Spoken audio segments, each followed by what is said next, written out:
I'm a type 1 diabetic, and I've just switched from the Freestyle Libre 2 sensor to the Dexcom One sensor, and they I placed on my arm to monitor my blood glucose level and send those readings to my phone. Here are the differences that I've noticed so far. Caveat, although I have the Dexcom One on my arm, I've not used it yet because it needs some time to load. So these will just be views about the application of it. First difference, the Freestyle Libre sensors, the 1 and the 2, hurt more to apply than the Dexcom One.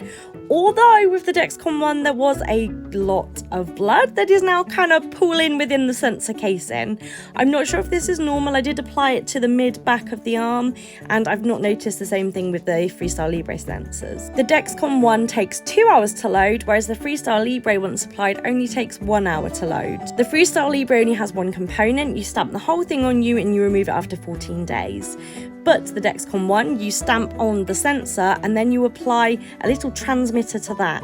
The sensor on your arm lasts 10 days and the transmitter lasts 90. So you have to keep that bit and keep applying it to new sensors. I also like that when you're applying the Dexcom One, you're having to put in the code that's not only on the sensor but the transmitter into the app, which makes me feel like if something goes wrong with it, then it will be much easier to report because Dexcom are aware of specifically which one I'm using. Whereas Freestyle Libre, they are not aware, and you do need to make sure you keep the box because if that's gone, all your sensor information's gone. The reason I've changed, the Dexcom One constantly monitors and shoots over the readings to my phone, whereas with the Freestyle sensor I had to scan it myself. And because I've got myalgic encephalomyelitis or chronic fatigue syndrome, I've got issues with memory and I was not utilising the Freestyle Libre enough, I was not scanning it enough. But now I won't need to scan the Dexcom One because it'll just shoot the information over. If you've got any questions about one versus the other, please shoot them over, but it's going to take a little while before I can tell you about anything to do with actually using it as we are still loading.